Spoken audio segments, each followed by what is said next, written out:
lifted. Without objection. Mr. President, I rise today to speak about the looming August 2nd deadline for raising the debt ceiling and making reforms or budget cuts at least that would allow us to show that we are not going to have business as usual in Washington, but that we are going to raise the debt ceiling with the reforms that are necessary. Despite the differences in this body, we are all here to share three concerns. First, we do know at this point, because of the time that it has taken us to cobble together something that could be put through both of our houses and signed by the President, that we have fundamental differences in the principles of how we should run our government. I think it is very clear. The Republicans have stood for no taxes, especially in this economic environment. We believe that piling taxes on top of the cost of the Obama health care system that is in the process of being implemented would keep our businesses from hiring people and getting this 9.1% unemployment rate down. I think we all agree that we need to bring that unemployment rate down, but we have fundamental differences about what's causing it and how we can solve it. Number two, we all agree, I believe, or 95% of us agree, that we cannot default on the debt in our country. I do believe in both houses the vast majority believe that we should not go into default, and the costs of a default are not being considered nearly enough. The costs of a default, of interest rates going up, of having to do back pay, having to correct some of the many issues that we will face by having some of the people who are owed money not paid and having to pay interest and extra interest if we are in default. We cannot allow that to happen. I think we all agree on that. And we are all troubled with the delay in resolving this issue. The delay, I think, has been caused for many reasons. Of course, our fundamental differences are one, but I believe that although members of Congress and leaders in Congress have been talking for a long time, I think the President did not get involved until just 2 weeks or so ago, and has never put forward a real plan and then talked to members of Congress one-on-one about having his plan or some iteration of his plan go forward. Now, the Senate Majority Leader and the House Speaker have put forward plans. I believe that there is a common ground that can be found between these two proposals, but they are not the same.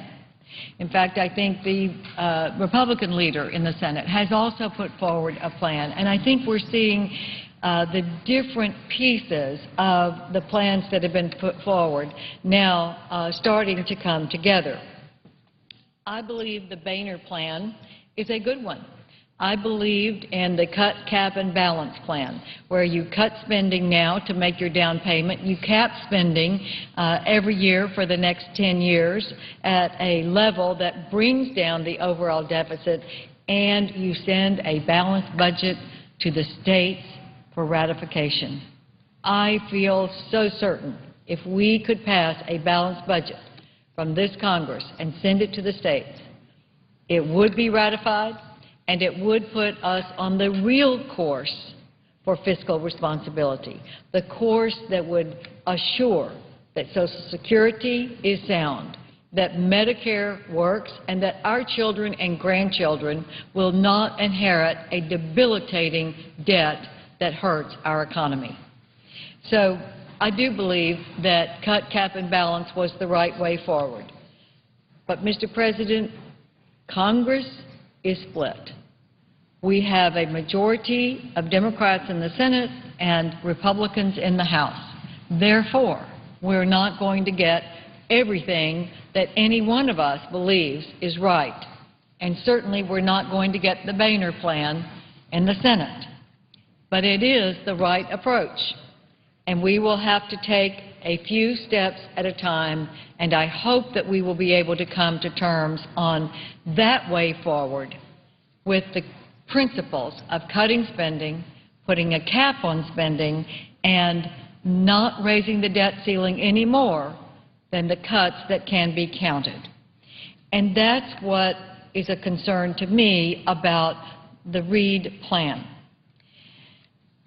Senator Reid is calling for $2.7 trillion in an increase in the debt ceiling. The purpose, as the President has stated, is to get through the next election in 2012 and not deal with this again. But, Mr. President, the next election should not be the focus. The focus should be how do we show that our country is on the right track to get this enormous debt whittled down by whittling down the deficits and having sound budget principles. This $2.7 trillion would be the largest debt ceiling increase in the history of America. The previous largest debt limit increase was $1.9 trillion, which President Obama signed into law in February of last year. This debt ceiling increase in Senator Reid's proposal is not paid for. It offers $1 trillion in cuts for a $2.7 trillion increase. Many of those cuts are illusory. They are not cuts that can be counted. To say that we're going to label $1 trillion of cuts savings from leaving Afghanistan and Iraq is just not credible. We don't know what the obstacles are going to be in Afghanistan and possibly Iraq. We also don't know what we might have to do in the Middle East going forward. Afghanistan is not settled, Mr. President, and we have to have a certain level of stability on the ground in Afghanistan, or we will have wasted the billions that we have already spent and the lives of our military personnel in Afghanistan, because it will go back to the way it was before, a center for terrorism that will come to our country or can come to our country. It did once already. And we have been over there to try to wipe out al-Qaeda and the Taliban, which has been in league with al-Qaeda. We have been over there losing American lives and spending American taxpayer dollars to protect our country from another 9/11. To say that we're going to cut $1 trillion in the future over the next 10 years when we aren't placing the emphasis on what are the conditions on the ground is not sound policy, and it's certainly not sound national security policy. So that's illusory. And then the other parts of the cuts that I think are very hard to decipher are cutting waste, fraud, and abuse, which we all want to do, but we don't have the guarantee of those cuts. So I think it is important for us to look at the cuts and try to make sure that if we're going to raise the debt ceiling, we raise it only the amount of the actual cuts that we can produce. In the Majority Leader's Reid's legislation, there is a joint committee. There is also one in the Boehner bill. But in the Majority Leader's legislation, the committee has to report, but its product doesn't have to be passed and enacted before the debt ceiling is lifted. Now, that's the real problem in Senator Reid's proposal. The bill would lose its expedited status, and the Joint Committee would dissolve on January the 13th of 2012 under Senator Reid's proposal, and then we would still have the lifting of the debt ceiling that has already been enacted.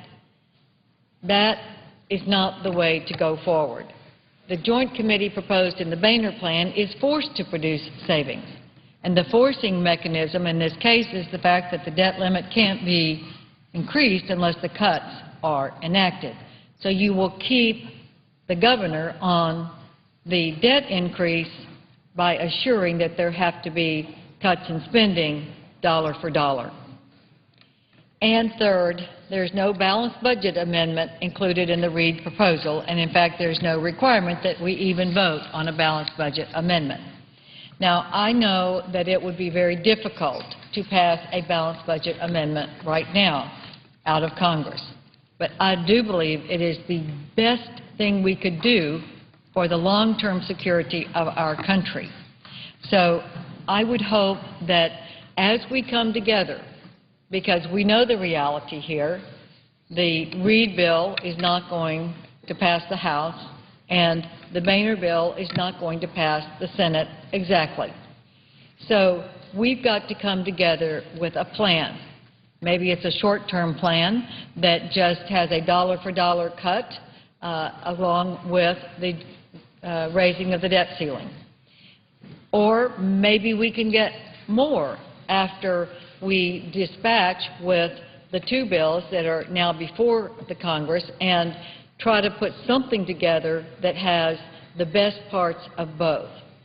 I could not support the Reid plan as it is today, and I do support the Boehner plan, but I also know that neither of them is going to pass the other House. So I think it is incumbent on us to now go forward and let's quickly start doing the work that could produce results, and that is to try to get the best of both of these before the August 2nd deadline. And I think we've got to be open to what can work that stay within the principles of no tax increases and no debt ceiling increase without the same amount of dollars at least to be cut from spending, with real cuts that can be assured. I think the American public is looking not for promises, but for the assurance in the law that we will not be able to raise the debt ceiling without some cutting of spending and reforms that would equal the amount that the debt ceiling is increased. We can go forward, Mr. President, with those principles, which I think both sides would agree to at this final few hours that we have before that debt ceiling is reached. But it is time to vote on these bills and then get down to the real work of determining what is the best in both that we can pass in both houses. Thank you, Mr. President, and I yield the floor. And I suggest the absence of a quorum. Clerk will call the roll. Mr. Akaka.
Senator, we're in a quorum call right now. Thank you very much, Mr. President. Mr. President, I ask that the quorum call be vitiated. Without objection. Thank you, Mr. President. Mr. President, I ask unanimous consent that I be permitted to engage in a colloquy with my Republican colleagues for up to 30 minutes.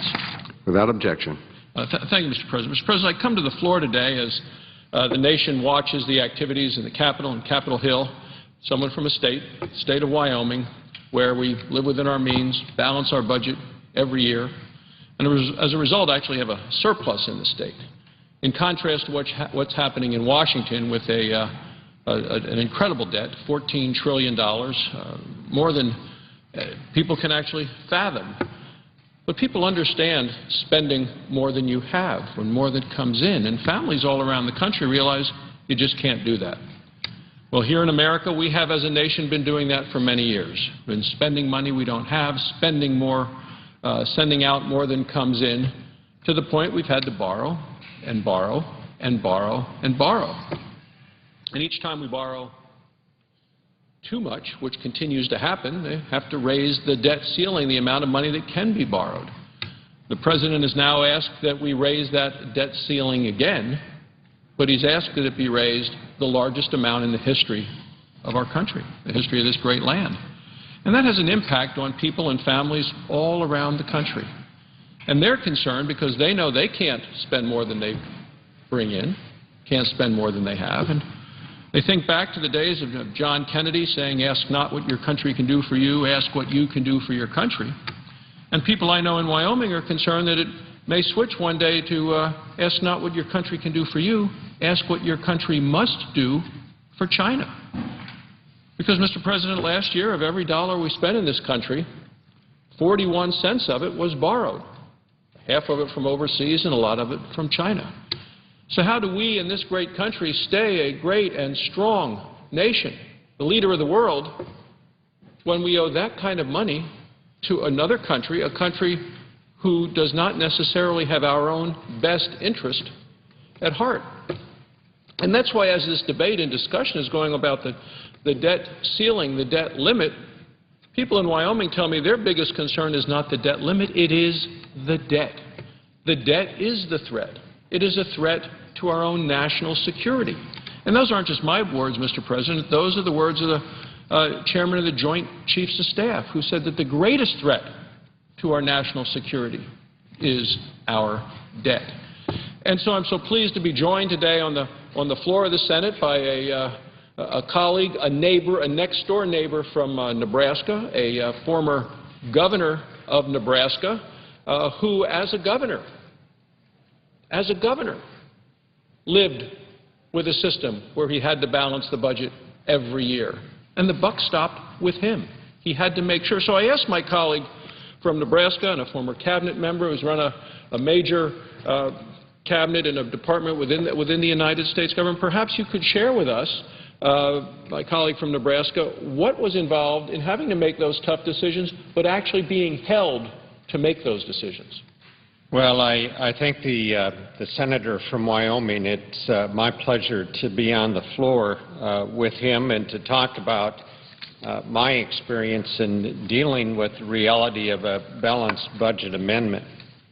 As I said a couple of weeks ago when I spoke on the floor about this issue, I've heard many come to the floor and they've talked about, well, this is a bad idea, this is bad policy. Some have even gone so far as to describe it as almost kind of a radical sort of approach.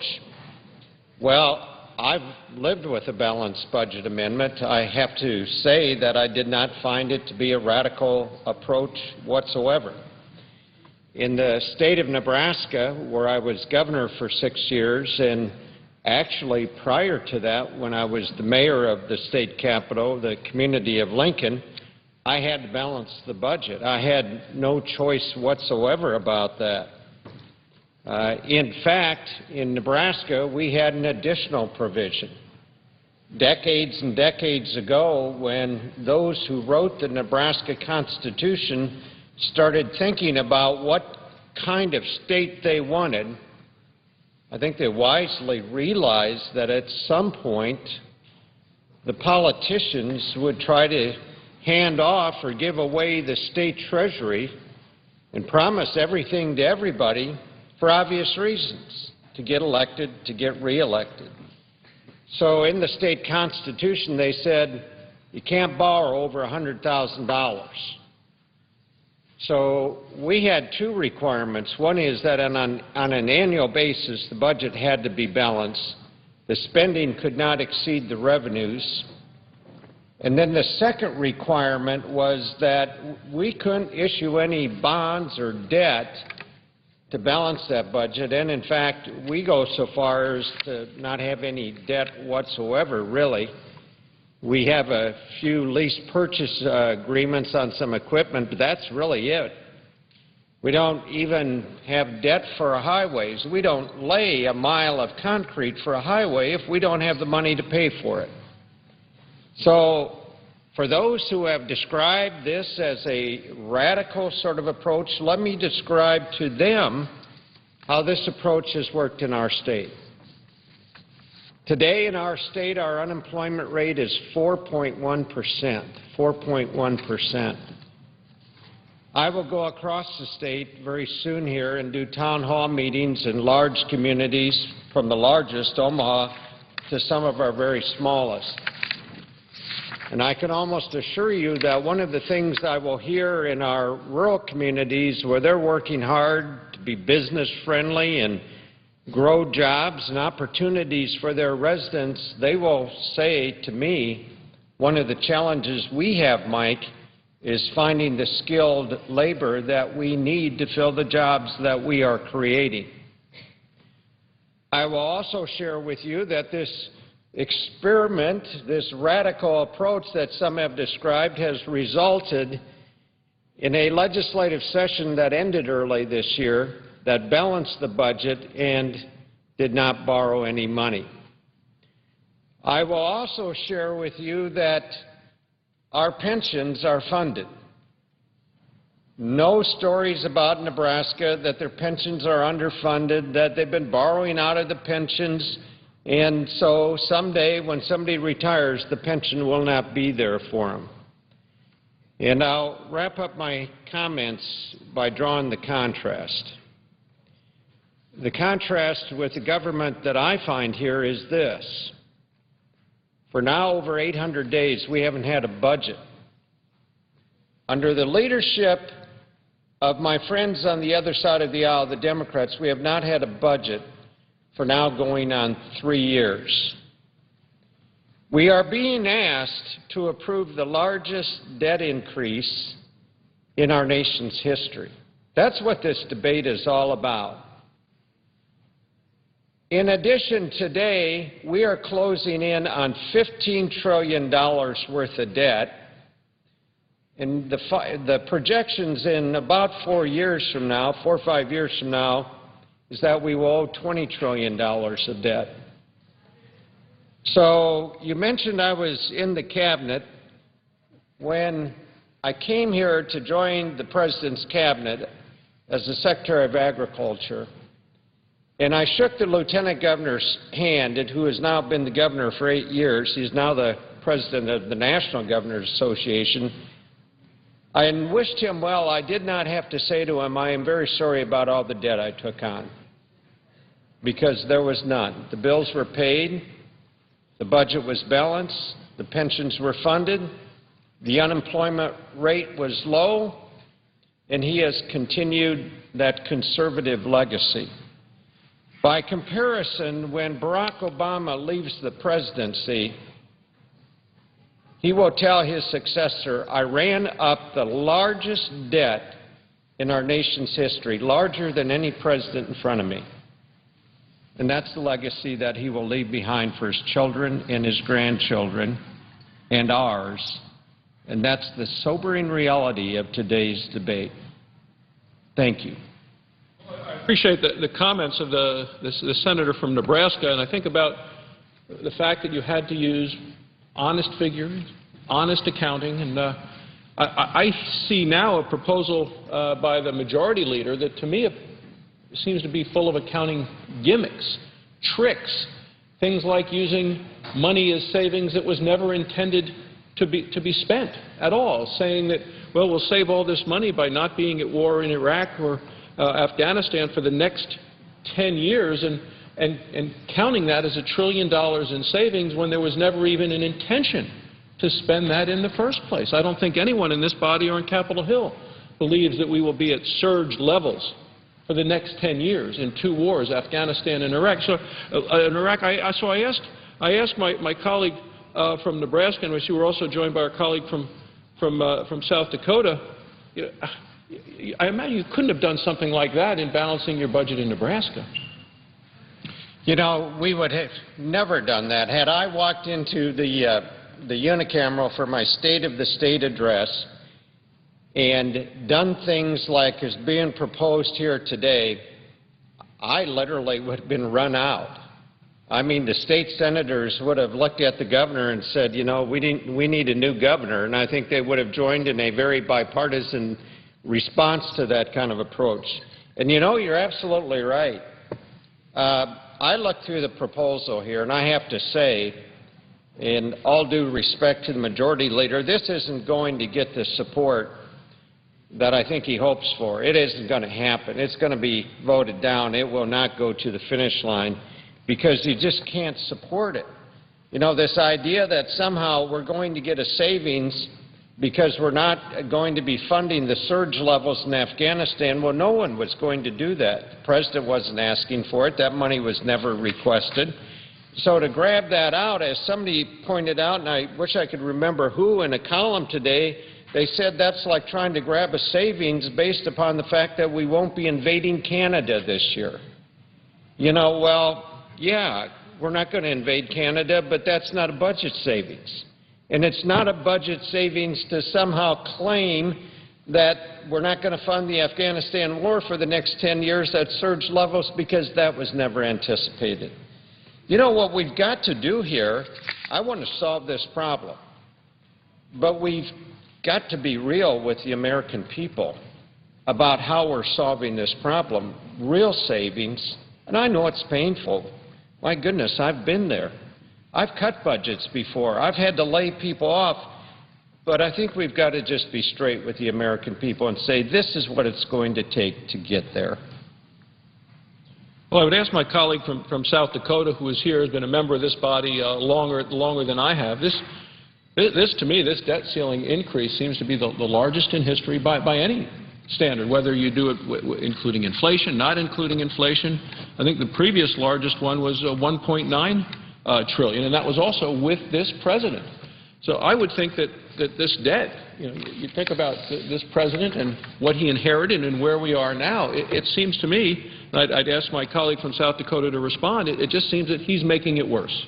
Well, I would certainly echo what's been said by my neighbors and colleagues from Nebraska and Wyoming, and your states as well as mine and South Dakota are all states that have balanced budget amendments in their Constitution, require our states to live within their means. Our states do it. They do it the old-fashioned way. They do it by, in this case, in our state of South Dakota this year, having to make some hard decisions about spending. But they balanced their budget, and they did it without raising taxes, which I think is a great model for what we ought to be doing here in Washington, D.C. But as the senator from Wyoming has pointed out, this is the largest increase, requested increase, in the debt ceiling in history, and $2.4 trillion.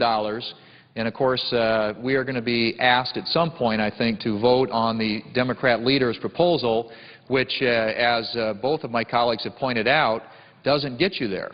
If you even use the sort of standard that I think everybody realizes makes a lot of sense, and that is that if you're going to increase the debt limit by $2.4 trillion, you also ought to look at how you reduce spending by $2.4 trillion, so that we're getting sort of a dollar-for-dollar reduction in spending, so that we're fundamentally addressing the real issue here, which isn't the debt limit, it's the debt. We all talk about the debt limit, and of course the debt limit is looming us, it's looking us right in the eye right now. But the real issue here is the fact that year over year over year, we continue to spend more than we take in. We are not living within our means. And in fact, you both have talked about a balanced budget amendment. I was here as a freshman congressman in 1997, the last time that was voted on. And it was voted on in the Senate. It never made it to the House because it needs 2/3 vote, and it got 66 votes here in the Senate. Had it been able to pass here and come to the House, I think we would have passed it. And I can't help but think how much better our situation would be today fiscally had we been able to do that back in 1997, because at that time the overall debt was $5 trillion. Today it's $14 trillion.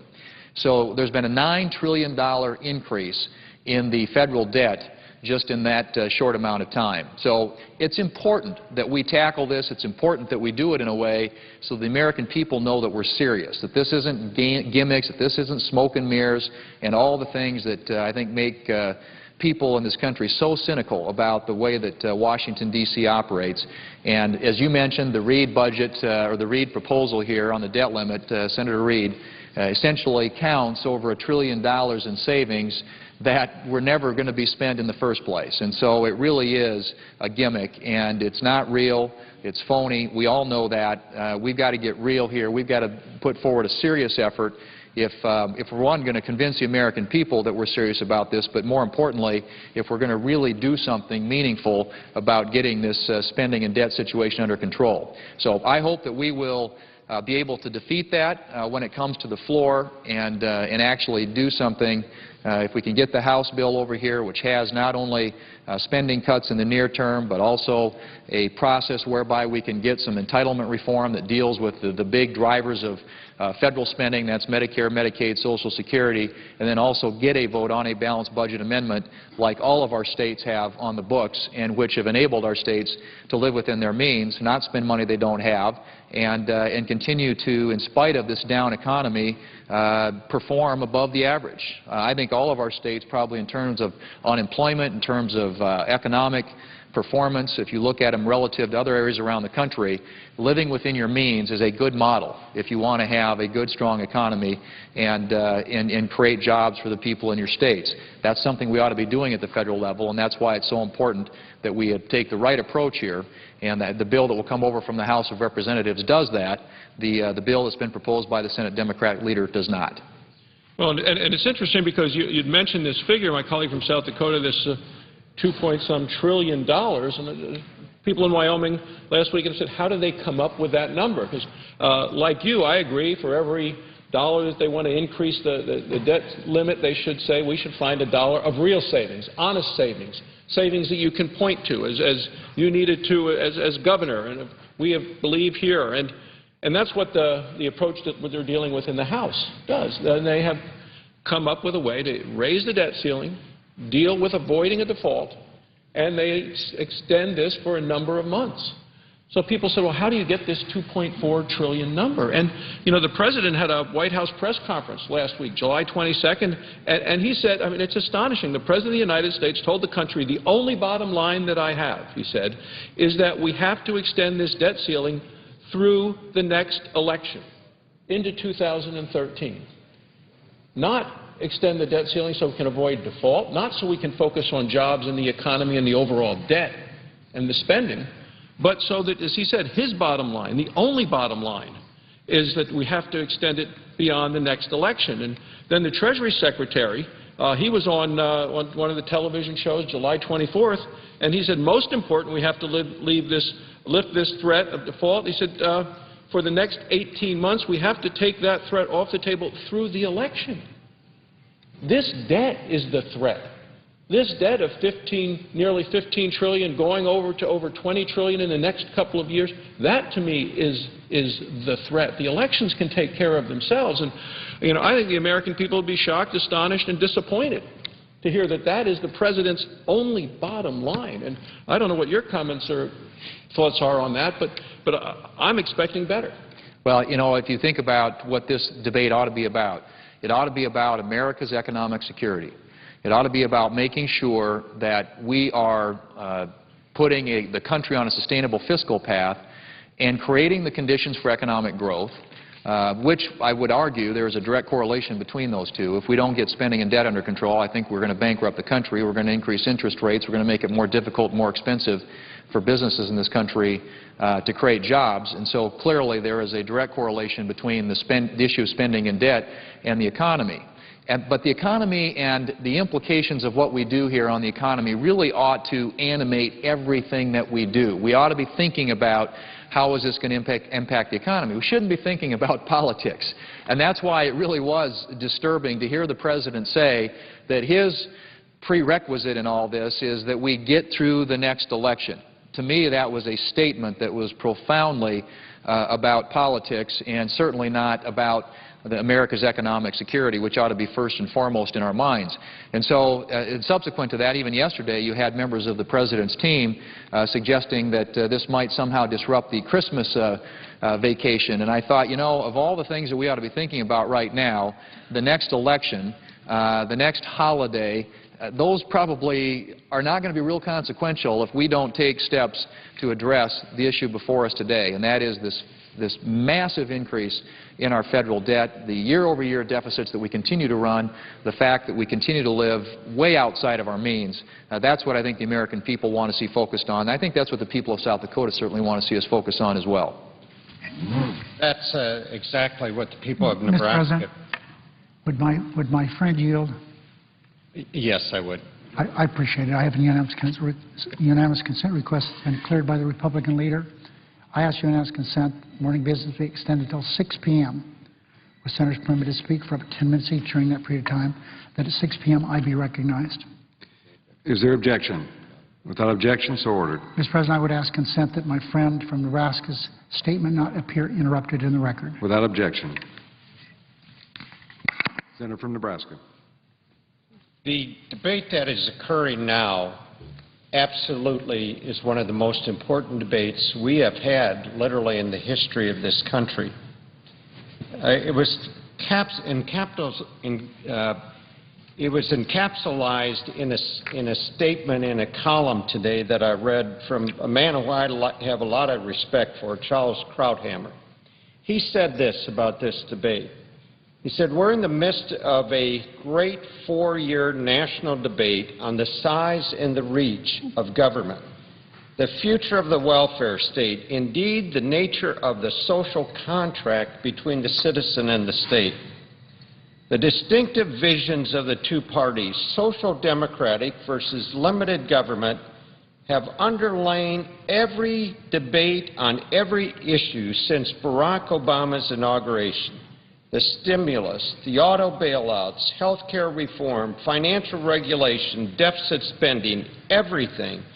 The debt ceiling is but the latest focus of this fundamental divide, unquote. He could not be more right. This is a debate that must occur, as uncomfortable as it may be. Think of where we have been as a nation in the last year and a half.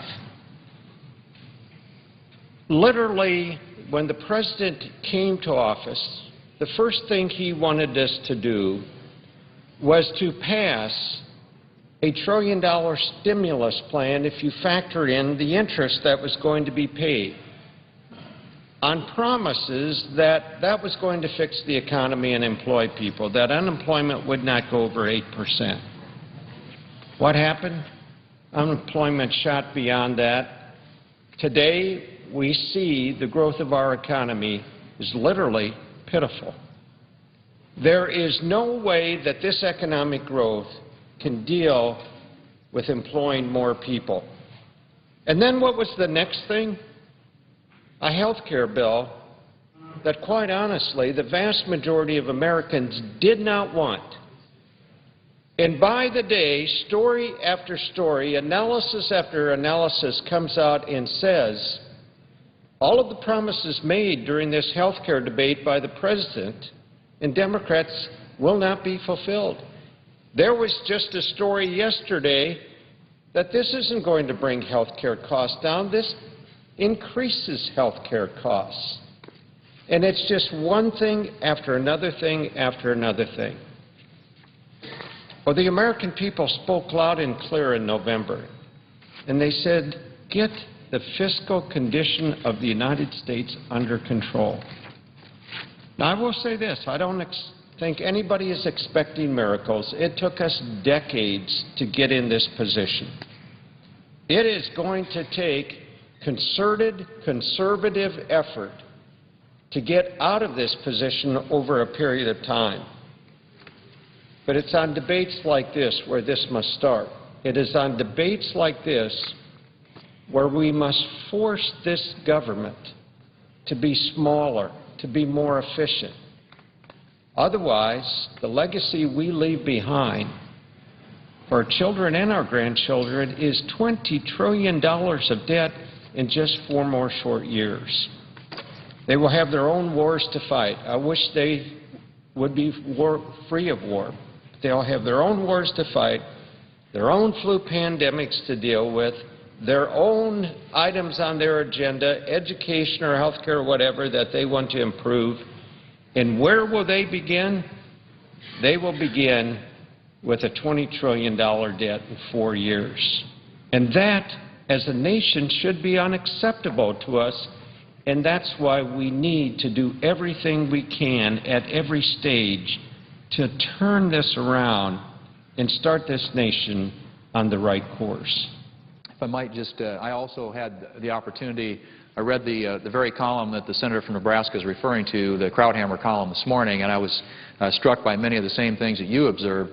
And I think it's important to note that we are a nation, I think historically, that has believed in a limited role for the government. What distinguishes us in many respects from some of our European allies, and I think that what this debate on the debt limit does, but the broader debates that we need to be having here about spending and debt and budgets, that is if we ever had a debate on a budget. As you said, we haven't had now a budget in 821 days. It's been April 29th of 2009 was the last time that this Senate passed a budget. So it's really hard to talk about these big issues that we need to be focused on when you don't even get a budget on the floor of the United States Senate to have an opportunity to debate and vote upon. And in fact, when you think about the fact that we spend $3.7 trillion annually of the American people's tax money, you would think that you would want to have some idea, some blueprint, some path of how you're going to spend that. And yet, we haven't had that here. And so we haven't had an opportunity to debate that budget. But this does get at the heart of a very big philosophical difference. Our friends on the other side of the aisle have a view of government that is much more expansive, which is why I think they can explain passing the multi-trillion-dollar health care bill a year ago and the trillion-dollar stimulus bill and the new Class Act, which is going to be another entitlement program that will end up running huge deficits into the future. And I don't think that's what the American people have as a vision for this country. I think that we need to get back to a role, a size for our government that's consistent with the historical average, the historical norm. And it might surprise some of my colleagues to know that if you go back to the formative stages of our nation's history, in the year 1800, we only spent 2% of our GDP on our government. 2%. This year we're going to spend over 24%. Now, arguably, it's gotten a lot more, life's gotten a lot more complicated. There are a lot more things going on in this country, and certainly there is a responsibility that government has. But we have really gotten away from the concept that I think the foundation of this great country, and that was a belief in a limited role for the federal government, not this expansive sort of Western European social democracy type approach, which the senator from Nebraska alluded to. And so I certainly think that the people in my state of South Dakota, and I would argue in Wyoming, my colleague in Nebraska, as I said before, have a history and a tradition and a heritage of living within their means. Also, I think, have an understanding of what government should and shouldn't do. And I certainly believe that the people that I represent want us to get back to that. And it starts here. It starts now. It starts by getting spending under control, by putting federal spending on a downward trajectory instead of this consistent incline that we've seen in the last 2 years. We've seen non-national security discretionary spending increase by over 24%, and if you add the stimulus spending in there, it was 84%. That's how much spending has increased in just the last 2 years of this administration. Well, that's got to stop. And I think the American people sent a loud, clear message in November of last year, and it's incumbent upon us to have listened to that message and to do everything that we can to get this train turned around. I think we're going to have a big fight over that because the other side believes that the way that you fix this debt crisis is to increase revenues, to raise taxes, which would be a huge mistake, particularly now in the middle of an economic downturn. It starts by getting spending under control. It starts by keeping tax rates and regulations low on our job creators in this country and creating conditions that are favorable to economic growth and job creation as opposed to what we're seeing now, which is more and more regulation, higher taxes, more mandates, all the things that make it more difficult for our job creators to do what they do the best, and that is to get people in this country back to work. Mr. President, I ask unanimous consent to introduce into the record that column that has been referred to, the Charles Krauthammer column of this morning's Washington Post called The Great Divide. Without objection. Thank you, Mr. President. Mr. President, how much time do I have remaining?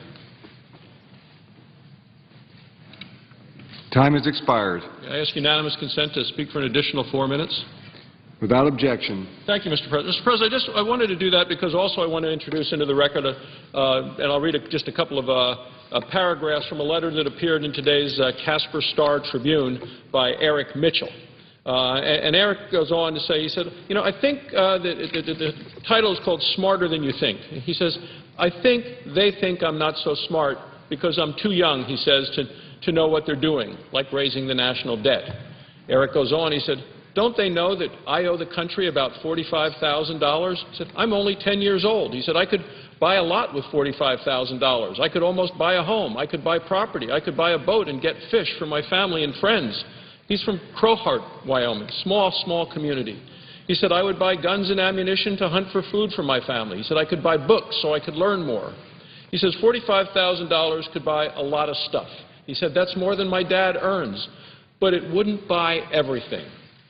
This is a 10-year-old. He said, government shouldn't try to buy everything. He said, it's my job and the people's job to buy the things we need. He said, I don't want the government to think for me. He said, they don't know that I'm a little brother who doesn't like it, he said, when my big brothers tell me what to do because they aren't always responsible for their own things. He goes on, he said, I don't tell my brothers what to do with their money. I'm smarter than they think I am. They should follow the rules.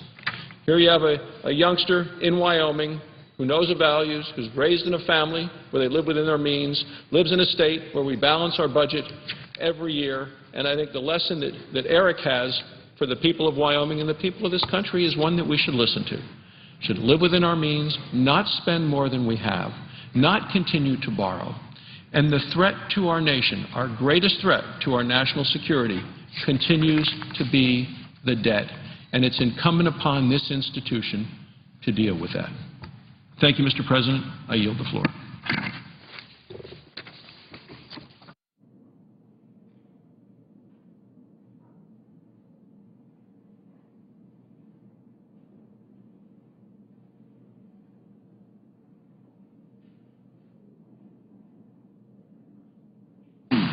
Mr. President, I suggest the absence of quorum.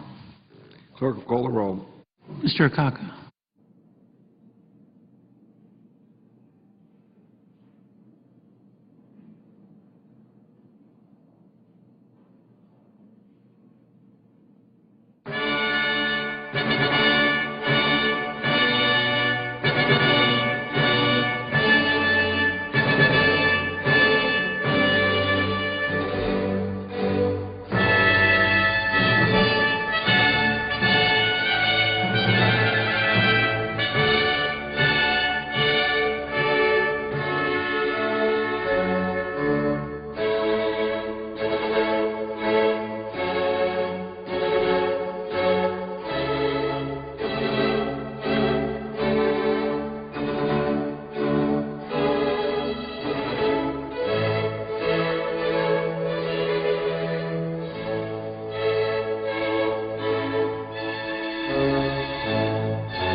to be vitiated. Without objection. And, Mr. President,